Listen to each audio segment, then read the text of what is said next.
저희가 지금 이제 프로젝트를 나가고 네. 이미 너무나 많은 프로젝트를 하고 있는 과정 중에 그 고객들, 저희의 기업 고객들이 고민하고 있는 지점인 거예요. 네. 알 것 같아. 그리고 무언가 이거는 엔진이고 뭐 이거는 이제 활용하는 팔다리고 이건 머리고 이제는 조금씩 알았어. 네.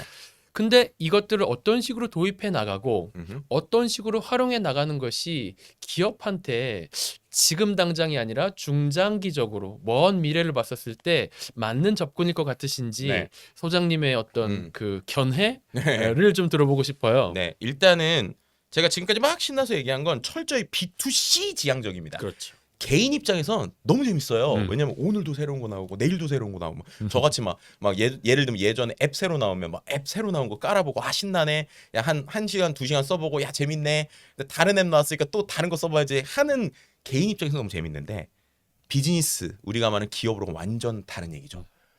반대로 그럼 이제 너무 힘든 거죠. 그렇죠. 예, 특히나 이제 정부 지원 사업들 아니면 정부 사업들 이제 제가 실제로 R&D 하시는 분들 보면 미칠라 그래요. 아니 우리가 3년 동안 로드맵 짜가지고 3개년 차 2개년 반까지 해서 끝내려고 하는데 갑자기 저쪽에서 새로운 모델 나왔는데 그 모델이 우리가 2년 동안 했던 것보다 더 좋네. 그리고 쟤네들이 프레임워크를 다 바꿔버리네. 그럼 우리는 새로 해야 돼? 아니면 이걸 유지해야 돼? 이런 진짜 진심 어린 고민들이 있는 거예요. 그리고 마찬가지죠. 우리 기업에서 우리가 말하는 차세대라고 불리는 프로젝트들이 있잖아요. 예를 들면 우리 회사의 시스템을 바꾸거나 이런 건 당연히 그만의 수많은 이해관계자가 있기 때문에 그 이해관계자들을 설득시키는데도 시간이 걸리고 이해관계자 설득시킨 다음에 그거를 하나씩 도입하는데 최소 막 몇 년씩 걸린단 말이에요. 그런데 그러고 있는데 갑자기 기술의 메인스트림이 바뀌어버린다. 이러니까 이제 기업 입장에서는 야 지금 우리가 AI를 당장 도입해야 되는 거냐? 아니면은 이 시간이 다 끝나고 한 이제 나중에 한 내가 잠자고 일어났더니 한 3년 지나 있어서 한두 개 남았을 때 도입해야 되는 거냐 이런 진짜 진심 어린 고민이 있는 것 같아요. 그럼 이 상태에서 이거를 가만히 지켜보고 있을 수는 또 없죠. 그러니까 결국 이거를 단계별로 하는 것들이 되게 중요한 포인트인 것 같고요. 지금 도입해야 된다라고는 생각하시죠? 그렇죠. 왜 지금 도입해야 되는지에 대해서도 그런 것들이 이제 생각이 있는데 그럼 어떻게 도입해야 되지? 이런 좀 여러 가지 고민들이 있는 것 같아요.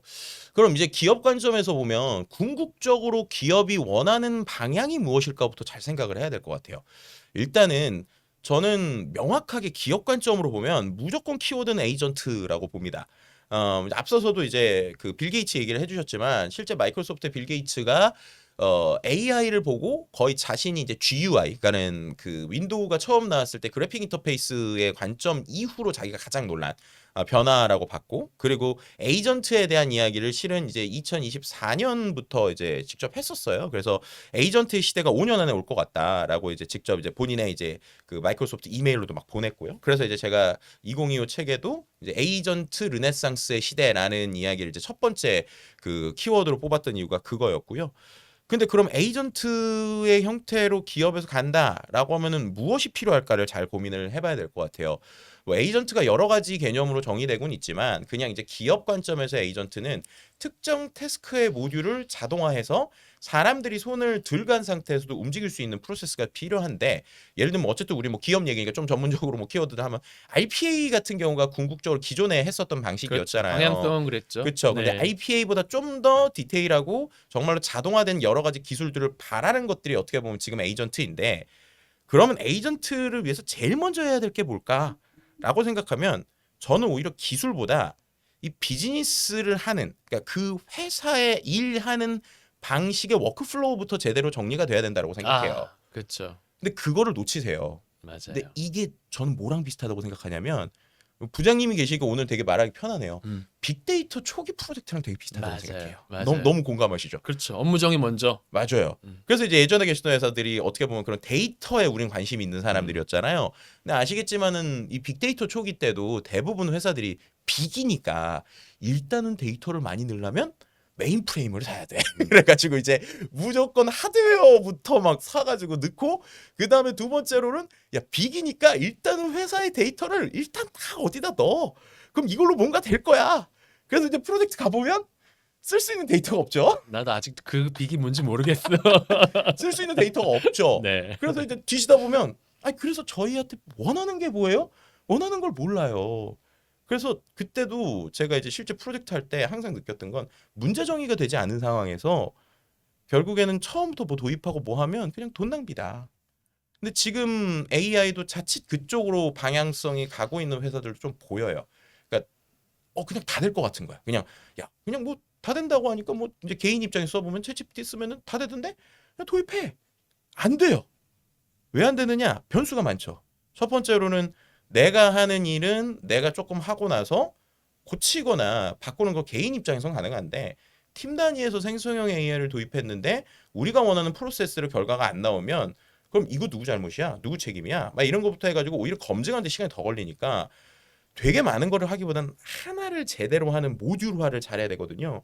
그 모듈화를 하기 위해서는 역으로 말하면 문제 정의가 명확하고 우리 회사에서 풀어야 될 이 포인트가 무엇이고 그 포인트를 풀기 위해서 이 업무에 대한 태스크 정의를 어떻게 할 것인가가 먼저 중요한 거예요. 그렇죠.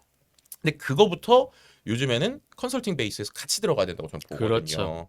그래서 예전하고 다르게 단순 SI가 아니라 기본적으로 우리 회사의 문제를 같이 풀고 같이 고민할 수 있는 테크니컬 전문가 그리고 실무 전문가가 충분히 이야기를 나누면서 우리가 풀어야 될 문제가 무엇인지부터 정의하는 것부터가 시작이다. 맞습니다. 그래서 그걸 정의한 다음에 그리고 두 번째로 왜 기업에서 조입하는 거랑 이 개인이랑 다르냐? 인프라가 다르죠. 환경이 다릅니다. 예를 들면 개인은 그냥 챗GPT.com 쓰면 돼요. 왜냐하면 우리가 말하는 대로 뭐 100번을 쓰든 1000번을 쓰든 22,000원 이제 22달러 뭐 환율이 올랐으니까 내면 되고 야 뭐 딥리서치 그냥 뭐 몇십만 원 내고 내가 뽕 뽑으면 되지. 뭐 표현이 좀 그렇습니다. 제가 막 몇천 번 쓰면 되지 이렇게 하면 되는데 기업은 그렇게 쓰면은 망하죠. API 비용인데 API 비용이고 우리가 말하는 대로 쓴 만큼 종량제에서 제가 뭐에 비유를 하냐면 예전에 우리가 700 운세 서비스 기억나세요? 아, 네. 700 운서 서비스 재밌다고 계속 쓰다 보면 전화 요금 외에 정보 이용료로 엄청나게 돈을 많이 내잖아요. 비슷한 거죠. 클라우드 기본 사용료에다가 우리가 API 토큰 막 재밌다고 막 쓰다 보면 돈이 엄청 나가니까 저는 이걸 뭐라고 표현하냐면 이건 철저히 유통 비즈니스다. 그러니까 유통 관점에서 우리가 어느 부분에 도입을 하고 도입을 할 때 이걸 얼마나 효율적으로 잘 계산을 해서 결국 이 문제를 풀기 위한 원가 계산을 잘해야 된다. 우리가 실제 이 문제를 풀었을 때 회사의 가치가 예를 들면 100원인데 이 100원짜리 문제를 풀기 위해서 원가를 1000원을 넣으면 망하는 거잖아요. 그래서 이 원가 계산을 위해서 충분히 이 API 비용을 잘 계산하면서 이 프로세스에서 어떻게 인풋을 넣을지에 대한 철저한 계산이 필요하다. 이게 두 번째고요.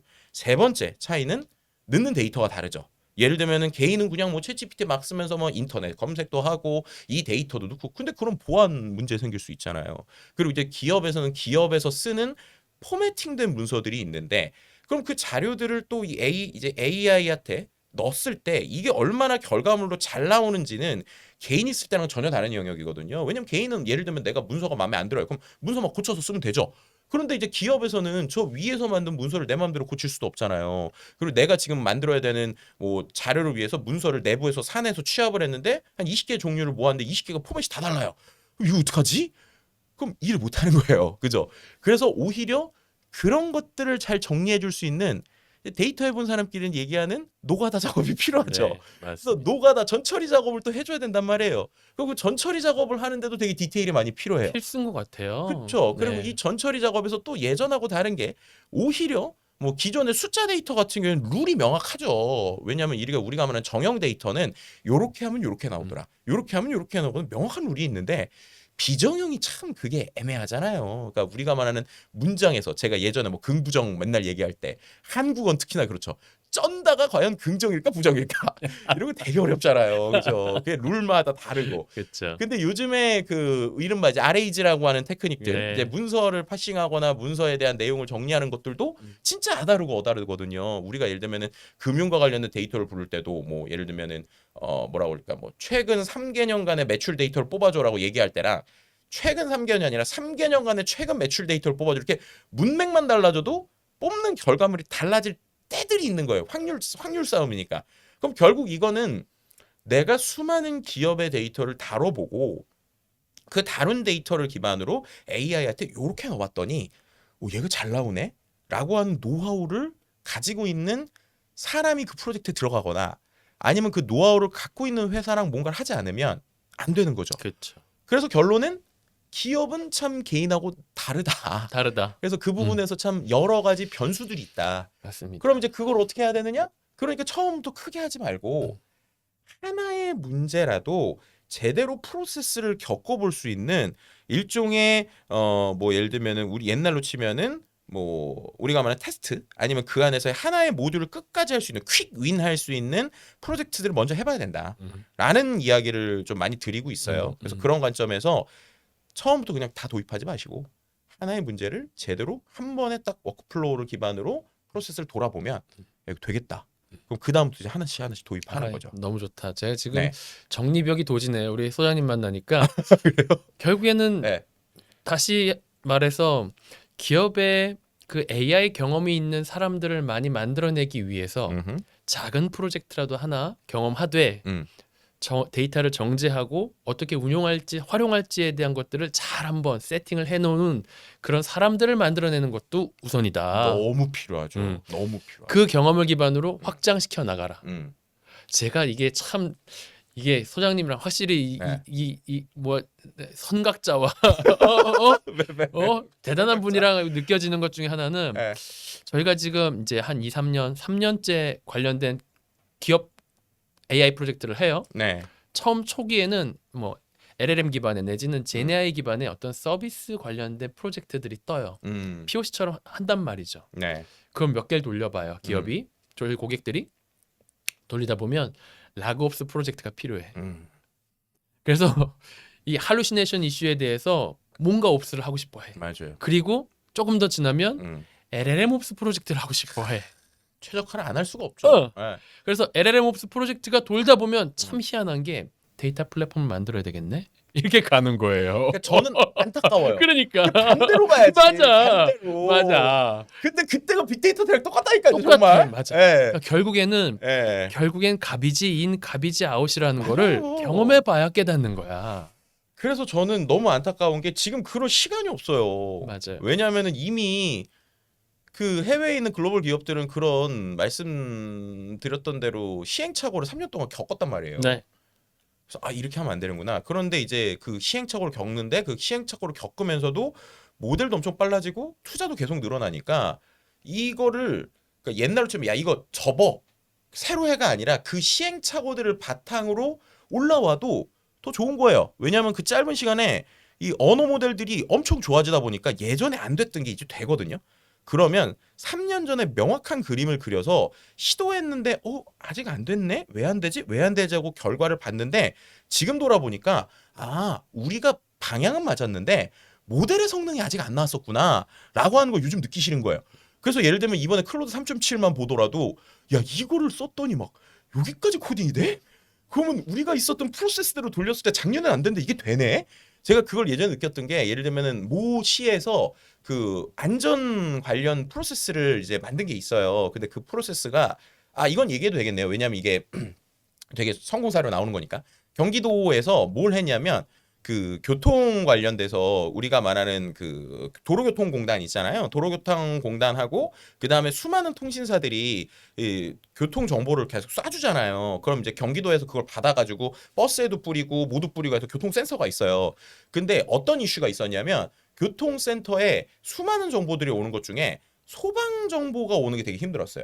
왜냐하면 소방 같은 경우에는 아시겠지만 소방은 교통에 관련된 이슈도 있고 아니면은 뭐 화재 정보도 있고 막 그런데 그런 것들을 사람이 그 프로세스들이 결국엔 이 서버에 다 던져줘야 되잖아요. 근데 기업들이 돈이 많으니까 뭐 자동으로 분류도 하고 파싱도 하고 그러는데 그 소방장 관제 정보에서 오는 거는 이 사람이 직접 소방에 대한 여러 가지 정보를 본 다음에 이것 중에 교통과 관련된 거를 수집을 해가지고 던져줘야 되는 거예요.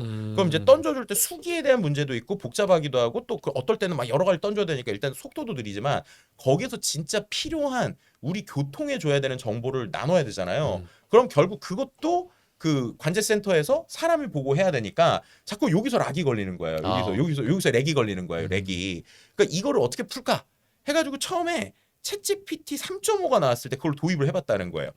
그랬는데 정확도가 너무 떨어지니까 야 이거 안 되겠는데 상상해도 떨어질 것 라고 같아요. 했다는 거예요. 근데 그리고 나서 그거를 하기 위해서 그래도 그 프로세스가 장기적으로 보니까 이 문제를 해결할 수 있는 다양한 아이디어를 갖고 뭐 RAG도 하고 뭐도 하고 하면서 또 한 가지 뭘 풀었냐면 개인정보 이슈들이 있을 거잖아요. 그럼 개인정보 이슈는 우리가 풀어야 되니까 그건 별도의 프로젝트를 한 거예요. 그러니까 이거 AI 모델에서 실제로 하는 거랑 상관없이 비식별화하는 프로젝트는 별도 SI로 한 거죠. 그래서 비식별화는 해결을 했고 그런 타이밍에 챗GPT4가 나온 거예요.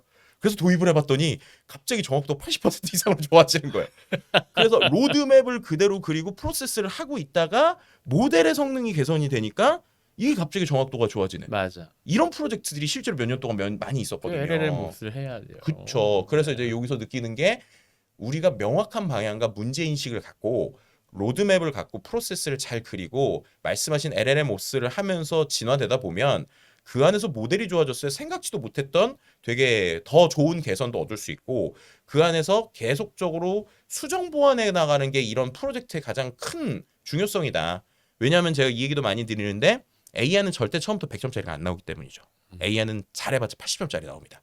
80점짜리 나오면 그거를 계속 보완하고 고치려면 우리가 마치 그 제가 이것도 이렇게 표현을 많이 하는데 그 우리가 조각을 할 때 두 가지가 있잖아요. 뭐 아니, 조각이 아니라 우리가 작품을 만들 때 예를 들면 소조라고 해서 어떤 그 이제 여기다가 이제 붙여서 하는 방식이 네. 있고 그다음에 조각하는 방식이 있잖아요. 깎는 방식. 저는 AI 프로젝트는 약간 조각을 하는 거랑 비슷하다고 생각해요. 그러니까 소조는 우리가 붙여서 만들어서 완성된 작품을 우리가 보잖아요. 근데 완성된 작품이 우리에게 오는 IT 프로젝트들도 있죠.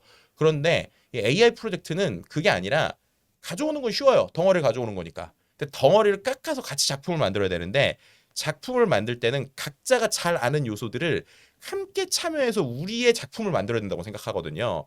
그럼 우리의 작품을 만들려면 내가 알고 있는 전문 지식을 여기에 계속 투입하면서 커뮤니케이션을 계속하면서 이 조각가들이 그걸 잘할 수 있게 도와주는 이런 식의 프로세스가 돼야 되거든요. 근데 이 프로세스가 되려면 아이러니하게도 우리가 맨날 얘기했었던 AI 트랜스포메이션, 디지털 트랜스포메이션, 그러니까 문화 자체가 바뀌고 회사 자체가 이거에 대해서 같이 참여하는 게 돼야 같이 조각이 돼요.